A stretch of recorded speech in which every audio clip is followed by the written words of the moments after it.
In the entrepreneurial casino where we all like to play, instead of using chips, we are spending segments of our life. And whenever we make a decision that has such a big impact, I know that I always like to make that bet by standing on the shoulders of giants and learning from the mistakes of others in the past. Now, if I could go back in time and give myself or give someone else a list of 9 things that I wish I knew and that always cause the majority of Amazon sellers to fail, this would be that list. If you find that you need help facing any of these issues, or you just want to learn a bit more about how to launch onto Amazon Australia, in the link down in the bio, we have the access to our Amazon Australia University that we've just released the 2.0 version with a heap of new videos for everyone to teach you how to launch on Amazon from the very beginning all the way through to selling your business in the future. So it's the link down below in the description, but otherwise, let's get into the first point. So the first thing that I wish I knew, or the first thing I knew to focus on, was launching a product that didn't have a clear visual differentiation. Now, I ended up launching 2 products in my journey that didn't have a clear enough of a visual differentiation, and Amazon is very much like Tinder. And if you're using Tinder and people don't like the photo, they're going to swipe left on you straight away. It's exactly the same with Amazon. If people don't like your first image or it doesn't stand out enough compared to everything else, they're just going to continue to scroll on, and you're never going to get people clicking through and ending up making sales. And then that ties into the second point that I wish that I'd been told about, and especially on Amazon Australia, and that is not optimizing your listing properly. Now, in Amazon Australia, there's so much potential and free real estate out there, and so many big companies who are selling under niches, and they've done horrible listings and they've put next to no effort into it at all, and they're just racking in the money every single week, sitting there in their underwear. And all it takes is one person who's been properly trained to come along, and they put in a bit more effort. They have good photos, their listings are optimized, and they're going to just rank above these other people automatically because they've taken that bit of extra effort. So if you have a product that is visually differentiated and you optimize your listing, you're going to show up so people will see your product first, and they're going to click on it without even going down to see this other person who's already raking in all this money, but they're being super lazy. Now, the third point is when people are paying too much at the manufacturing stage and then charging too high when they're selling. Now, for the first part of that, I see so many people go into when they're sourcing with China, and I talk about this with my supplier videos, and they don't negotiate at all, okay? And it is the culture in China that they're going to, 1, expect you to negotiate, and 2, try to rip you off as much as possible. So if you come in and you don't negotiate, they're going to realize that you are just a newbie, you're a greenie, and you don't have the experience, and they're gonna give you a much higher price than you could get, and that they're probably giving you competition. So when they give you that first price, that is not the end price, okay? They expect you to negotiate, and this is mainly just China, it's not for all countries, but they do expect you to negotiate. So go back with another price, they'll have a counter offer, you have a counter offer, or negotiate on other terms, maybe what the type of shipping is, whether you go with the FOB. There's lots of options there for you to negotiate, but so many people just leave the money on the table, and then so they're paying a higher price, and then it comes to when they're selling on Amazon and they're trying to come into this market where there's people already with some reviews and they want to charge the same or a higher price. You have to come in aggressive with your pricing, okay? So you come in underneath and you want Amazon to see that you make sales, okay? If you owned a hardware store, like you live here in Australia, if you had a Harvey Norman or a JB Hi-Fi, and you had a customer come in and you had several salespeople waiting around, you're going to send your best salesperson to the customer, right? Because you know they're going to make the most money and they're going to close them.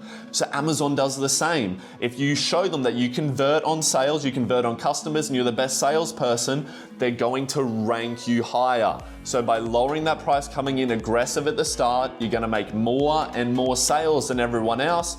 And then over time, as you get more orders, you restock, you can creep your price up because you're getting more reviews, more social proof, so you're gonna get more sales without having to have such a low price. Now, this one is hard for a lot of people to hear, but it is lack of objectivity. Okay, a lot of people are beginners in the business world, and this might be one of the first type of businesses that you try. In my program, AAU, we call these people the seals or the sea turtles, okay? They're new to the world, they're sort of going around trying things, but they go in there and they find a product and it looks like it will be good, and they get super emotionally attached to it, okay? And they go out and they ask their friends and their family, and they're like, do you think this is a good idea? And because they don't want to hurt your feelings, they're like, yeah, like it looks good, the brand sounds great, like go ahead with it. When then you go and launch it and the brand fails, okay? Because those people had no idea what they were talking about and you didn't have someone there to tell you the hard truth. So you have to get into a mastermind, you have to surround yourself with people who are gonna give you the tough love, okay? They're gonna say, Lockie, look, you've done really well with your product research, but because of this, and this, the product is too fragile. I don't think you can price it as high as you think, and it's just gonna end up being a waste of your time and your money. Maybe try one of your other ideas.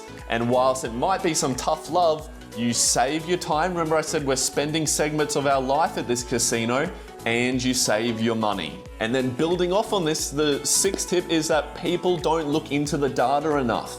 So they get there, they find this niche, and then they're in love with it, okay? Like, oh, it's gonna work out, it's super, super cool. And that's like just loving someone for their looks and not getting to know their personality or not liking their personality about them, okay? You should always go in using your research tool. I use ZonGuru because I can look at the Australian and the US marketplace, and you go in and you need to look at the data first, okay? You wanna identify the gaps in the market based on the data and then develop the product and fall in love with the product and the brand and the niche afterwards, okay? Because that will ensure that you're going to have the opportunity to win, and then the passion that people will see when they buy it built into the brand because you fell in love with it second. And now number 6 or number 7, I've forgotten which one we're up to, but this one is one of my pet peeves, right? It's lack of consistent action. Now I talk to so many people and they message me and they're like, Lockie, Amazon doesn't work. Like I tried it, bro, and it's a scam, it doesn't work. And I'm like, all right, well, like I gave you the training and you were in our program. When was the last time you were working on it? And they were like, oh, well, 2 weeks ago, I was using that ZonGuru tool and I was looking at some numbers. I was like, all right, how long was that for? And they're like, oh, it was about half an hour. I'm like, okay. Before that, when was the last time that you were at it? And they were like, it was probably like another 2 weeks ago, and I tried to look through Alibaba, but it was overwhelming and I got a bit confused. And I keep asking them, and it turns out that they're only spending half an hour every 2 weeks or so to work on this project. Now, the example I use is when we're kids, and we used to do soccer training or piano practice, we realized that we sucked at first and that it was gonna take time and consistent practice in order for us to get better at something. But it seems that once we leave school and we become adults, that we just want the quick and easy way, and if we can't have that, then it's not worth our time. So it has to be something like everything else that you spend time practicing, okay? You need to be out there, pour yourself a nice glass of wine or get a beer and go through doing your product research for several hours, okay? And you might need to do this for several weeks, okay? But what I say to people is, if I told you right now, all right, you need to spend 3 weeks of doing product research, and at the end of that 3 weeks, I'll give you a $10,000 a month product. You would say yes, right? Straight away. So it's the exact same thing. You need to spend that time, and then it's always worth it once you're able to start finding out how to find those winning products. And now number 7 is when you're running out of stock too early. Now, when you're doing your first order and you're still learning the waters, it's okay to run out of stock, okay? You didn't know if the product was gonna actually work, so you didn't wanna do a super big order. But then once you restock again, you need to keep on top of your inventory, okay? Because once you run out of stock, Amazon moves your ranking down because you're not making sales. They want to put those other salespeople up above you who are gonna make the money, okay? So you need to keep in your mind, if you're placing a first order of 500 units and then you get to the end, a lot of the time you don't see any of that profit that you've made from Amazon in your first order, or there might be a delay in them paying you. So you need to have enough capital to place that second order before you've been paid from the first. Okay, so when you're planning it out, you need to think, all right, if I do this order, can I afford to place a second order before I even get paid from Amazon at all? And then number 8 is not using Google surveys or PickFu. Okay, now this ties in again to people being in love with their brand and not having a huge visual differentiation, but there are websites and softwares out there that are gonna give you this instant feedback, okay? I tell everyone, get in a mastermind, but if you don't, or even if you do, but if you don't have a mastermind, go onto something like PickFu, okay? You have your product, get a concept image done up or some 3D rendering, and then put it on there with your other competitors, your other top 6, 8 competitors, and you put it on PickFu and you have instant feedback of real people. You can pick the type of people as well. So if you have like baby stuff, you can put it on there and you can have it targeted at mums at a certain age range, or females, not mums, females at a certain age range, and it's gonna give you feedback straight away, and you ask them, which one of these would you pick if you were going to buy? And if they don't pick your product as like the top 1 or 2, then you know that you don't stand out enough, right? Like, it sucks to hear, but that's how we get better.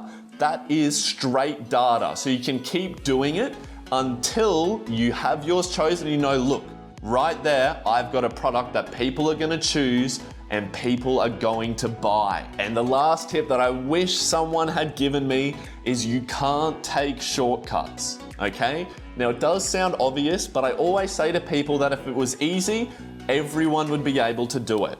And those who I teach and the ones who I've met that are always successful on Amazon are the ones who practice patience, and they're there for the long game, okay? They know that they're not going to place their first order and then sit there at their computer and wait for their Amazon fortune to appear, okay? They know that maybe they have to place their first order. Well, they're gonna have to place their first order and then their second and their third, and they're gonna price aggressively.